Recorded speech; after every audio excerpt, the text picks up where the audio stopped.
Pobre mãe solteira, embarcou no voo errado, não sabia que o homem sentado ao seu lado era o CEO solitário que mudaria sua vida. Senhora, preciso falar com a senhora agora mesmo. A voz era urgent, mas abafada. Júlia olhou para cima, assustada. Uma comissária de bordo estava ao seu lado, inclinando-se ligeiramente para dentro, seu tom calmo, mas firme. Você não deveria estar neste voo, ela disse baixinho. Seu cartão de embarque foi emitido com um nome diferente, Juliane Dawson. Houve uma confusão, o coração de Júlia batia forte. Ela instintivamente apertou o filho adormecido com mais força. Eu embarquei no portão certo, ela disse, com a voz trêmula. Eu acredito em você. Mas seu nome não está no manifesto, e como já saímos do portão, não podemos retornar. Você precisará ficar em seu assento. Nós cuidaremos disso depois que pousarmos. Júlia olhou fixamente, atordoada. Suas bochechas queimaram. Ela podia sentir os olhares agora, os passageiros olhando, murmurando. Sua respiração engatou. Eu não quis fazer nada de errado, ela disse suavemente. Você não está em apuros, o atendente a tranquilizou. Acontece com mais frequência do que você pensa. Apenas fique firme. Júlia assentiu levemente, engolindo em seco. Seu filho se mexeu, depois se acalmou novamente. Ela baixou o olhar, pressionando a bochecha contra o cabelo dele, tentando desaparecer. Apenas algumas horas antes, ela estava esperando no terminal. Seu rabo de cavalo loiro estava bagunçado, seu casaco muito grande, seus olhos sombreados de fadiga. Ela parecia ter mais de 29 anos, não por causa da idade, mas por causa do cansaço e dos anos de mãe solteira. Ela estava indo para a casa de sua mãe no Maine. Meses economizando tornaram essa viagem possível. A asma de Noah estava piorando novamente, e sua mãe implorou para que ela voltasse para casa por um tempo. Julia finalmente concordou. O aeroporto estava lotado. Quando o embarque foi chamado, a onda de passageiros avançou, se acotovelando. Ela não percebeu seu cartão de embarque cair do bolso. Outro passe já estava no chão ali perto. Ela o pegou, pensando que era o dela. Não notou o nome Juliane Dawson impresso na parte superior. No portão, a funcionária mal olhou para cima. Viu uma jovem mãe com uma criança dormindo e acenou para ela passar. Sem perguntas, sem verificação de identidade. E agora, ali estava Júlia, sentada em um avião, indo para o destino errado, tarde demais para consertar qualquer coisa. Seu rosto queimava. Seu filho, ainda dormindo, se mexeu um pouco. Ela o embalou delicadamente, tentando acalmar a própria respiração. Passageiros ao redor sussurravam. Alguém se virou para olhá-la, depois desviou o olhar. Júlia olhou para a frente, com a visão embaçada. O homem ao seu lado não dissera nada durante todo o tempo. Ela não olhara até então. Pelo canto do olho, ela o viu, 30 e poucos anos, talvez mais velho, com cabelos escuros e uma expressão serena. Ele usava uma jaqueta cinza escuro. Suas mãos estavam frouxas no colo. Ele não se movera, não reagira. Seu silêncio não era frio, era atencioso. Ela fechou os olhos, esforçando-se para não chorar. A presença silenciosa ao seu lado era estranhamente reconfortante. Seu filho suspirou dormindo, e ela beijou o topo de sua cabeça, aninhando-se naquele aroma familiar. Ela havia cometido um erro, mas não foi descuido ou tolice. Fora exaustão. Fora maternidade. A comissária de bordo seguiu pelo corredor. Lentamente, os sussurros desapareceram e o zumbido dos motores preencheu o espaço. Júlia sentou-se em silêncio, com o coração ainda acelerado, imaginando o que aconteceria em seguida. E se, talvez, esse erro a estivesse levando exatamente para onde deveria ir? O avião estava taxiando há vários minutos quando a comissária de bordo retornou à fileira de Júlia, seu tom baixo, mas gentil. Foi nosso erro, ela disse. O outro passageiro foi redirecionado e, como já saímos do portão, você pode ficar a bordo. Nós a ajudaremos após o pouso. Júlia assentiu, as bochechas ainda coradas. Ela ajeitou o filho, adormecido em seu colo, com a cabeça dele escorregando desajeitadamente para o lado. Ela prendeu uma mecha solta de cabelo atrás da orelha e expirou. Um movimento sutil ao lado dela chamou sua atenção. O homem no assento do corredor se inclinou para a frente, tirou o casaco silenciosamente, dobrou-o e colocou-o sob a cabeça do filho com cuidadosa precisão. Ele não disse uma palavra, não a encarou, apenas verificou se o menino estava confortável e então retomou o silêncio. Júlia sussurrou um suave obrigado. Ele assentiu uma vez. Do lado de fora da janela, O resto do dia se desvanecia no crepúsculo. Lá dentro, o suave zumbido do motor preenchia o silêncio. Júlia se recostou, a tensão em seus ombros diminuindo um pouco. O homem não havia falado com ela nenhuma vez, mas sua presença era reconfortante. Gentil adoradora. Então, quando o avião decolou, ele finalmente falou. Dia difícil. Ela se virou, surpresa. Mais como um ano difícil. Ele deu um sorriso fraco. Justo. Ela hesitou e acrescentou, eu deveria estar voando para o Maine. Para ver minha mãe. Pensei que tinha reservado o voo certo, mas aparentemente não. Ele olhou para o filho dela. Pelo menos você não está sozinho. Ela sorriu gentilmente. Esse é o Noah. Ele tem 3 anos. Ele teve alguns meses difíceis, asma grave. Eu estava trabalhando em turnos duplos só para pagar os remédios dele. Minha mãe se ofereceu para ajudar por um tempo, então estávamos indo para lá, ou pelo menos deveríamos estar. Ele não interrompeu. Não disse banalidades. Apenas ouviu. Sou garçonete, ela continuou. Principalmente à noite e nos fins de semana. Foi tudo que consegui depois que meu marido faleceu. Acidente de carro, há 2 anos em fevereiro. Sua voz falhou, mas ela continuou. Estou bem, eu acho. Só cansada. Alguns dias sinto que o mundo está me pressionando, e estou fazendo tudo o que posso para não quebrar. Ele assentiu. Eu conheço esse sentimento. Sua voz era baixa, mas algo nela a fez olhar para cima. Havia uma sombra em seus olhos, algo que ele não estava dizendo. Já tive momentos, disse ela lentamente, em que desejei poder simplesmente pegar o voo errado. Recomeçar em algum lugar. Um lugar sem contas, sem sofrimento, sem visitas ao pronto-socorro às 2 da manhã. Ele inclinou a cabeça. Parece que você meio que fez isso hoje. Ela deu uma risada suave e então fez uma pausa, seu sorriso desaparecendo. Eu costumava pensar que talvez eu fosse amaldiçoada. Como se o universo tivesse algo contra mim. Ela olhou para Noah, escovando seu cabelo delicadamente. Mas talvez não seja uma maldição. Ela sussurrou, talvez eu esteja apenas em uma rota mais longa do que a maioria. O silêncio se estendeu entre eles, profundo e pleno. Eu costumava pensar que estava quebrada, disse ela. Mas esta noite, acho que talvez não esteja. O homem se virou para a janela, o brilho das luzes da cabine refletido no vidro, fixo em seus olhos. Ele não falou, mas algo nele mudou, seus ombros relaxaram. Seu maxilar relaxou, Júlia se recostou, segurando seu filho um pouco mais perto. Ele se aninhou no casaco embaixo dele, dormindo profundamente. O avião avançava, bem acima de uma cidade que nenhum dos dois planejava alcançar, mas talvez, apenas talvez, exatamente onde deveriam estar. O avião zumbia constantemente abaixo deles, uma vibração suave na cabine silenciosa. A maioria dos passageiros havia mergulhado no silêncio ou no sono. As luzes do teto diminuíram para um brilho aconchegante.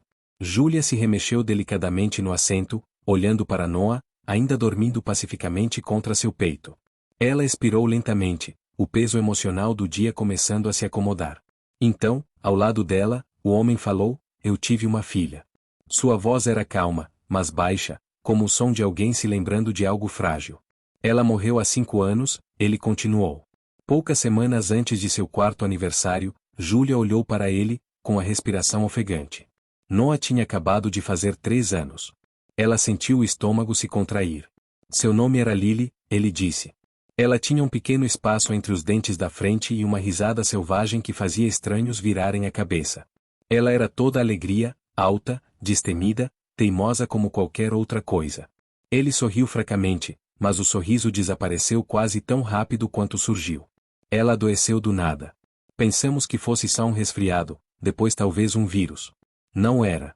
Era leucemia, e evoluiu rápido. O tipo em que o tratamento te dá tempo, mas não o suficiente. Passamos meses em hospitais. Eu decorei cada azulejo de cada sala de espera. Júlia ficou em silêncio. Ela não queria romper o delicado fio que ele finalmente estava deixando se desenrolar. Depois que ela morreu, nós tentamos. Minha esposa e eu, ele disse. Tentamos ficar bem. Mas o luto é engraçado assim. Você acha que está enfrentando isso juntos, mas na maioria das vezes, você está apenas sobrevivendo um ao lado do outro. Ele fez uma pausa, olhando para a frente, sua voz se acalmando ainda mais. Algumas noites, eu queria falar sobre Lily, cada detalhe. E ela não suportava ouvir seu nome. Outras noites, ela queria chorar, e eu já estava entorpecido. Era como se a gente continuasse sentindo falta um do outro. Júlia assentiu lentamente, com a garganta apertada. Começamos a brigar mais, ele acrescentou, por tudo. Pratos, contas, silêncios. Ela disse que eu ficava fora o tempo todo. Eu disse que não conseguia mais respirar naquela casa. Ele olhou para as próprias mãos, os dedos flexionando distraidamente. 2 anos depois da morte de Lily, assinamos os papéis. Sem disputas pela custódia, sem gritos, apenas silêncio e assinaturas. Júlia sentiu o coração doer pelo homem ao seu lado, não apenas pela criança que ele havia perdido, mas pela vida que se desfez depois. Desde então, tenho sido só eu, disse ele, trabalho, viagens, quartos de hotel.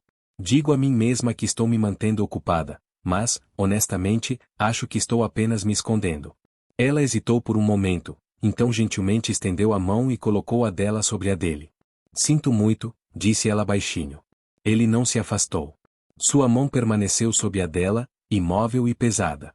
Nunca contei tudo isso a ninguém antes, disse ele após uma longa pausa. Não assim. Não de uma só vez. A voz de Júlia mal passava de um sussurro. Acho que às vezes Deus permite que duas pessoas com o mesmo tipo de cicatrizes se encontrem, para que se lembrem de que não são as únicas que ainda sangram. Ele virou a cabeça ligeiramente, encontrando os olhos dela. Os dele estavam vidrados, marcados por algo cru e silencioso. Ela teria 8 anos este ano, disse ele. Imagino quem ela seria agora. Imagino se ela ainda gostaria daquele desenho bobo sobre sapos dançantes. Guardei os DVDs. Não podia jogá-los fora. Julia Sorry Gentleman. Noah assiste a um com caminhões cantores. Já vi isso tantas vezes, ouço as músicas dormindo. Ele deu uma risadinha, erguendo os ombros e depois se acomodando novamente. Você é uma boa mãe, disse ele baixinho. Ela piscou. Você nem me conhece. Eu não precisava, disse ele. Eu vi no momento em que você ficou envergonhada por um erro que não foi realmente sua culpa. E você nunca o soltou. Por um momento, nenhum dos dois falou. Então, como se algo dentro dele tivesse cedido, uma única lágrima escorreu pela sua bochecha. Ele não a enxugou. Ele não se escondeu. Foi a primeira vez em 5 anos que ele se permitiu chorar pela filha. Júlia não disse uma palavra. Ela não se ofereceu para consertar nada. Ela apenas segurou a mão dele, firme e quente. Deixando o silêncio se instalar como um cobertor entre eles, suave, pesado e cheio de compreensão. Do lado de fora da janela, a noite se estendia, infinita e escura. Mas, pela primeira vez em muito tempo, Christopher não se sentia sozinho nela. O avião pousou com um solavanco suave, as rodas rangendo contra o asfalto. A familiar onda de desaceleração preencheu a cabine enquanto os compartimentos superiores chacoalhavam e os passageiros se remexeram em seus assentos, já pegando bolsas e casacos. As luzes se iluminaram, lançando um brilho estéril sobre rostos cansados. Júlia se mexeu levemente, ajeitando Noah em seus braços. Ele piscou sonolento, desorientado pela mudança de ritmo, e então se aninhou mais fundo em seu peito. Ela alisou o cabelo dele distraidamente, seus pensamentos ainda não estavam em sintonia com o momento. Depois de horas de tensão, confissão e compreensão silenciosa, o retorno repentino ao mundo real foi chocante. Uma comissária de bordo apareceu em sua fileira, com a voz baixa e educada. Senhorita, quando desembarcarmos, alguém da companhia aérea a encontrará no portão. Eles a ajudarão a se organizar e a redirecionar para o seu destino pretendido. Júlia assentiu, já sentindo o peso do que estava prestes a acontecer. Ela olhou uma vez para o homem ao seu lado, ainda sentado, ainda composto. Havia uma leve ruga em sua testa agora, algo não dito crescendo sob a superfície. Quando o sinal do cinto de segurança apitou, a cabine explodiu em movimento. Pessoas se levantaram, puxaram bagagens, verificaram telefones. Júlia permaneceu imóvel, seu filho se remexeu, murmurando em seu sono semissoneco. Passageiros entraram no corredor. Ela permaneceu em seu assento até que a maioria tivesse ido embora. Então, cuidadosamente, ela pegou sua mala, ajustou Noah em seus braços e se virou ligeiramente para encarar o homem que havia sentado ao seu lado no voo em que ela nunca deveria estar. Desculpe por mais cedo, ela disse baixinho. Por toda a confusão? Ele balançou a cabeça uma vez. Não se desculpe. Ela hesitou, seus dedos apertando levemente a alça da mala. Meu nome é Júlia, ela disse, como se lembrar disso só agora importasse. Obrigada por, não olhar para mim como se eu fosse um problema. Ouvir. Os lábios dele se entreabriram levemente, como se ele fosse dizer alguma coisa. Qualquer coisa, mas nenhuma palavra saiu. Ela deu um sorriso suave, cansado, mas sincero. Você fazia uma noite muito estranha parecer um pouco menos assustadora. Então, de repente, ela entrou no corredor e foi embora. Ele a observou ir, as perninhas de Noah balançando contra seu quadril, sua figura rapidamente engolida pelos corpos em movimento e pelo corredor estreito. Ela não se virou. Não deixou um número. Nem mesmo dissera o sobrenome. E, no entanto, em poucas horas de silêncio, havia-lhe contado mais sobre si mesma do que a maioria das pessoas em anos. Christopher ficou sentado, imóvel, a fileira ao seu redor vazia agora. A cabine havia se esvaziado, o barulho se dissipando em silêncio. Ele encarou o espaço que ela acabará de ocupar, a marca ainda quente no assento, o leve aroma de talco de bebê e algo suave, talvez lavanda, pairando no ar. Ele não era um homem propenso a caprichos ou anseios. Ele vivia de lógica, horários, contratos. Mas agora, no silêncio, algo o puxava, uma dor que parecia real demais para o quão curto o encontro havia sido. Havia algo honesto em seus olhos, algo cru, desprotegido. Em sua exaustão, em seu constrangimento, em sua resiliência silenciosa e na maneira como ela falará sobre seu filho, suas lutas, sua dor, sem um pingo de autopiedade. Ela simplesmente existira, sem pedir desculpas. E por algumas horas, ele sentirá algo se agitar dentro dele que ele pensava ter morrido com Lily. Ele se levantou lentamente, pegando seu casaco, seus dedos roçando a fivela do cinto de segurança que ela acabará de destravar. Ele se perguntou se deveria ter pedido um número, um nome, alguma coisa. Mas o momento havia passado, ela se fora, e tudo o que ele tinha agora era um primeiro nome, uma lembrança e a nítida sensação de que algo real, algo raro, havia escapado por entre seus dedos. Ao descer do avião, o barulho do terminal o envolveu. Telas piscavam, anúncios ecoavam, pessoas passavam apressadas.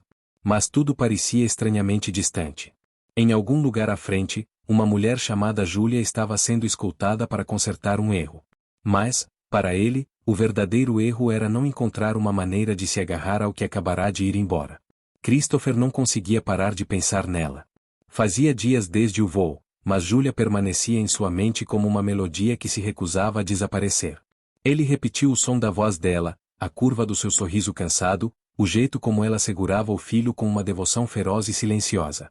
Ele se lembrou do jeito que ela disse, obrigada, não por educação, mas como se realmente importasse. Ele nem sabia o sobrenome dela. Poderia ter pedido à companhia aérea para consultar o manifesto. Ele tinha o poder, os recursos. Mas parecia errado, muito invasivo, muito clínico. Julia merecia mais do que ser rastreada como uma transação. Então, em vez disso, ele escreveu outra coisa. Sentado à sua mesa, bem cedo, certa manhã, Christopher escreveu um breve e-mail para a equipe de comunicação interna da sua empresa. Ele não sabia exatamente por quê. Sabia apenas que algo dentro dele precisava ser dito. O bilhete era simples. Um agradecimento a um estranho, uma reflexão sobre como um encontro inesperado pode permanecer na sua memória muito depois do pouso do avião. Ela embarcou por engano, escreveu ele. Mas ela não foi um erro. Ela me lembrou que as pessoas ainda carregam consigo a bondade, mesmo nos momentos mais exaustivos e incertos. Ela segurou o filho como se o mundo estivesse observando. Falou com uma honestidade que eu não ouvia há anos.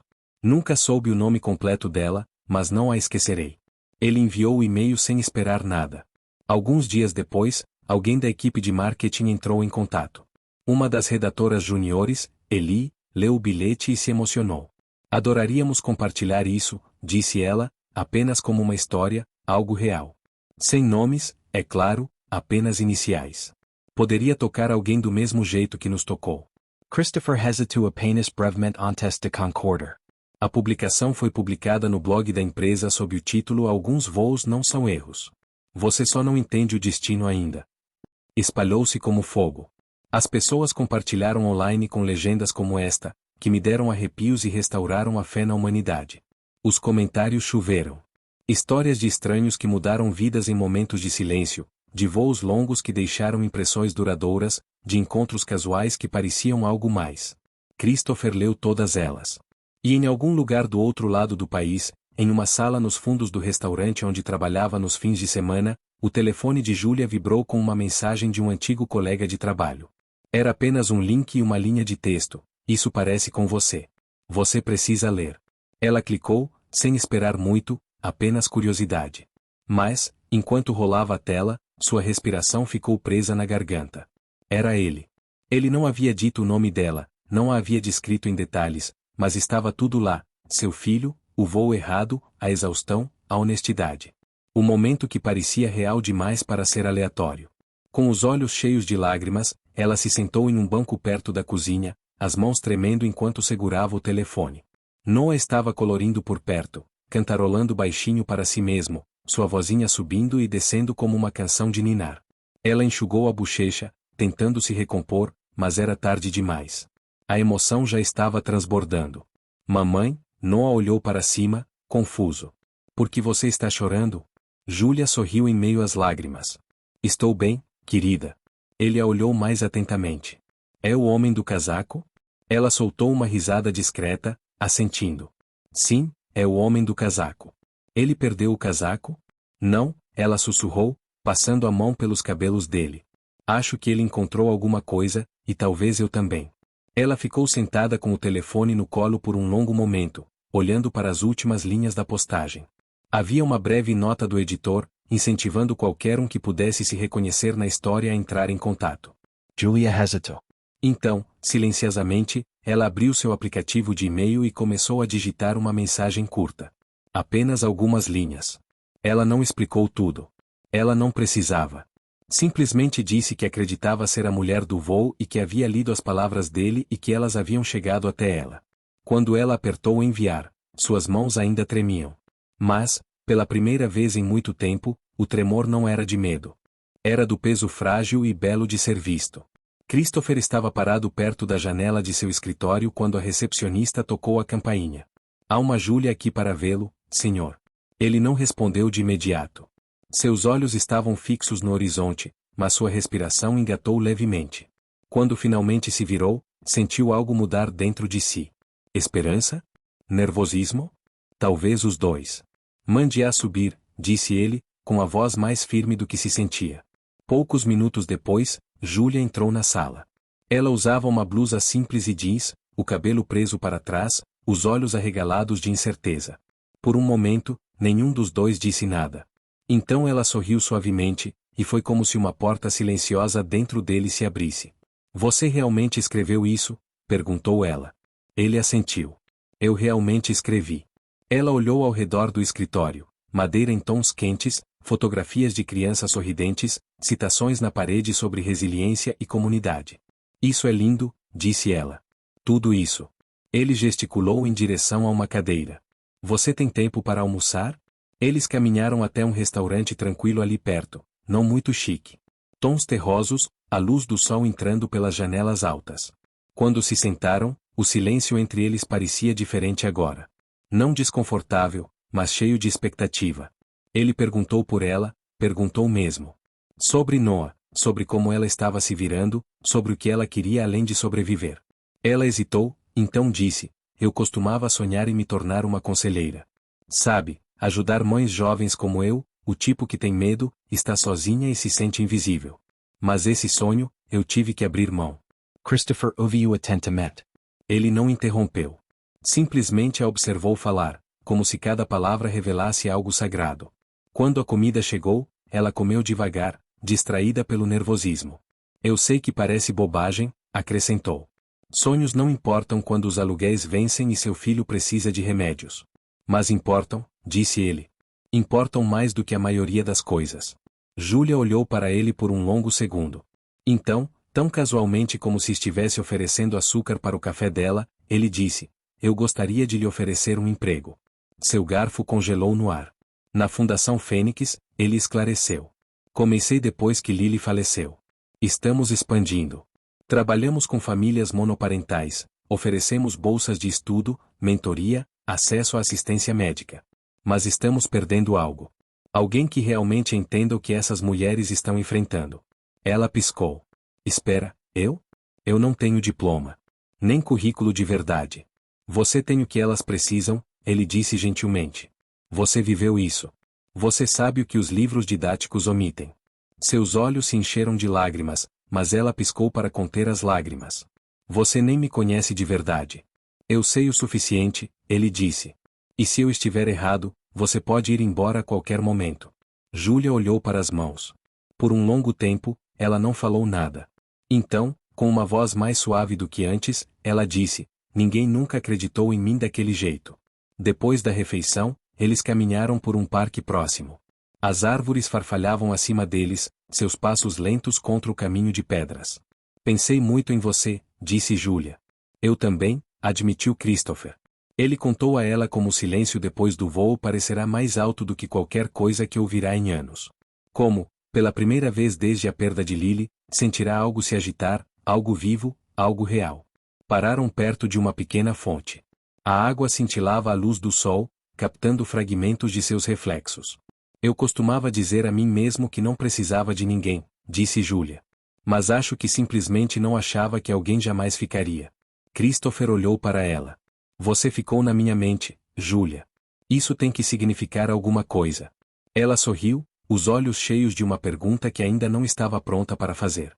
Eles voltaram lentamente. Um táxi já estava esperando na calçada. Ela se virou para encará-lo, com a mão na maçaneta da porta. Obrigada por hoje, disse ela. Por tudo. Ele hesitou, então, assim que ela abriu a porta, deu um passo à frente. Júlia, ela olhou para cima. Ele respirou fundo e falou. Sua voz baixa, mas firme. Eu costumava pensar que não tinha mais coração.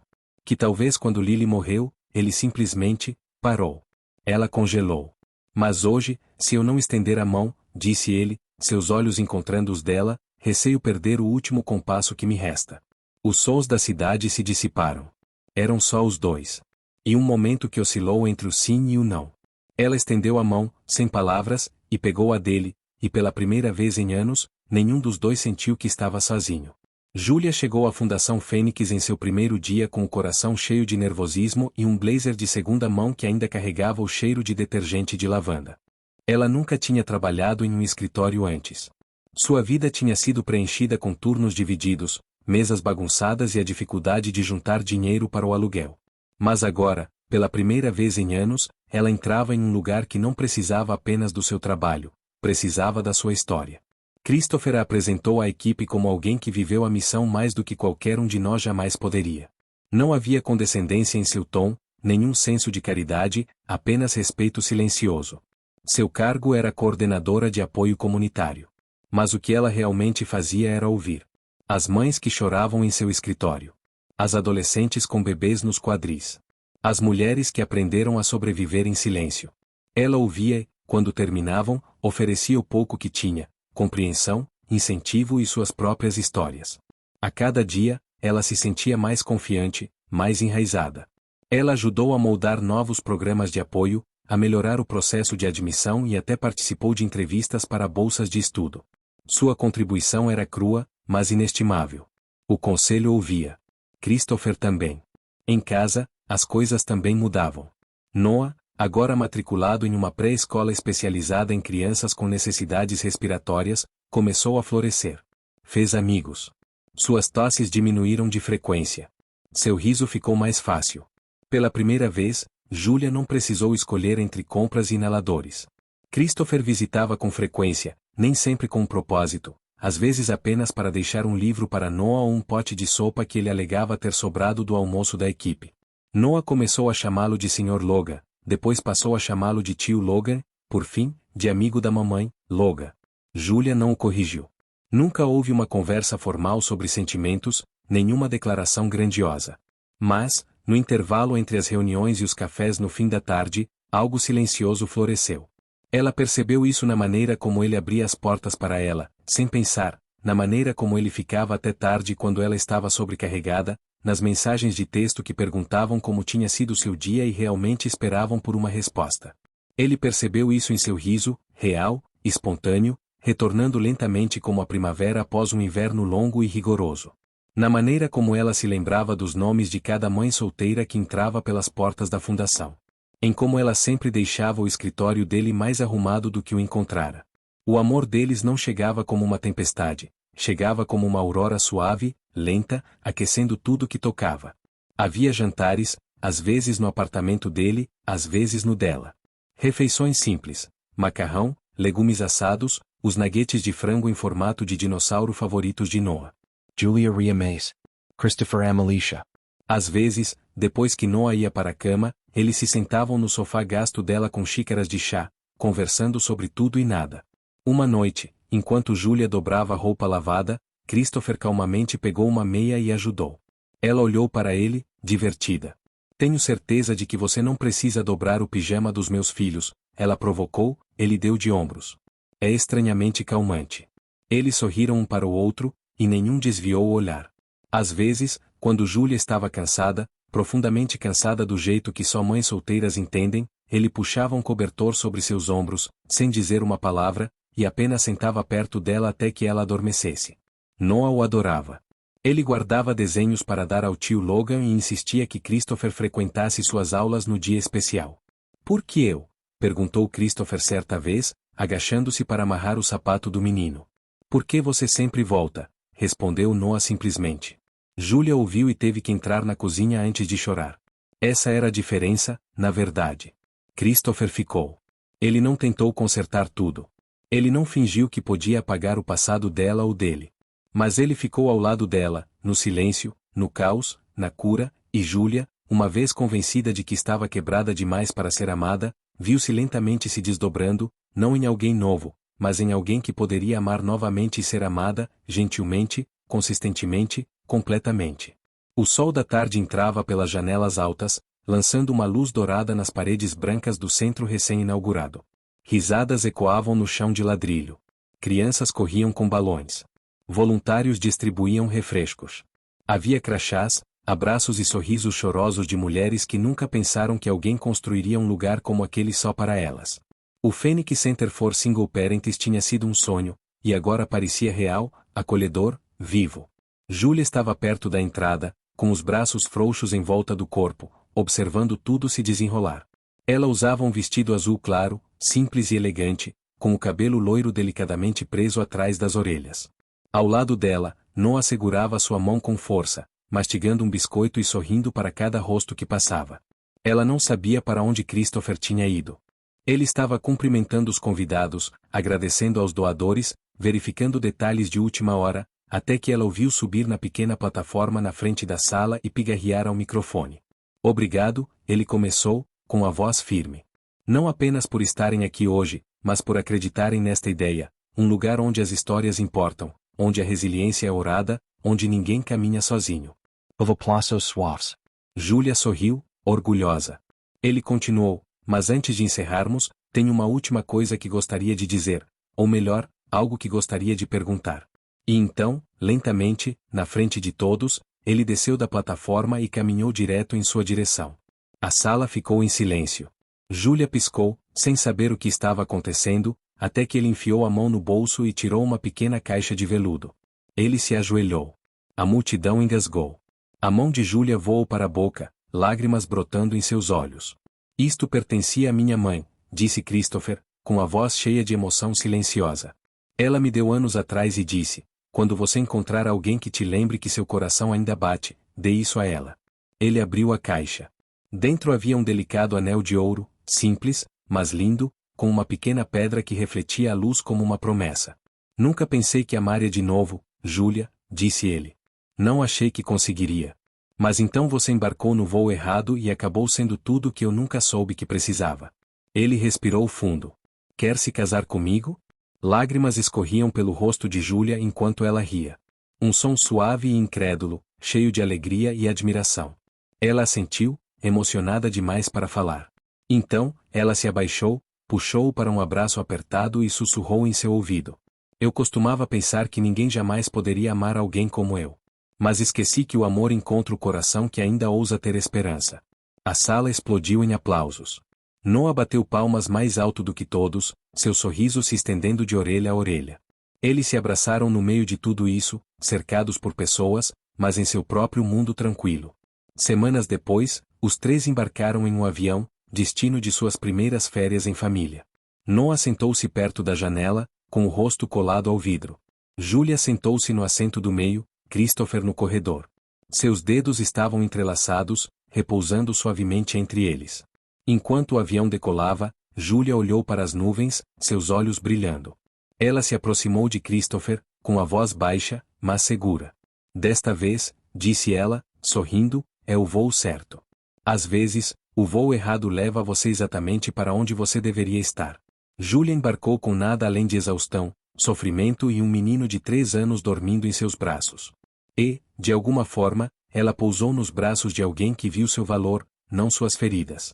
O amor nem sempre vem em voz alta, às vezes é silencioso, gentil e assume a forma de uma segunda chance. Se esta história tocou seu coração, considere assinar histórias que arrepiam por dentro, onde milagres da vida real e jornadas emocionais ganham vida. Sua próxima história favorita está a apenas um clique de distância. Assine agora e não perca um momento que pode mudar a maneira como você vê o amor, a vida e a resiliência.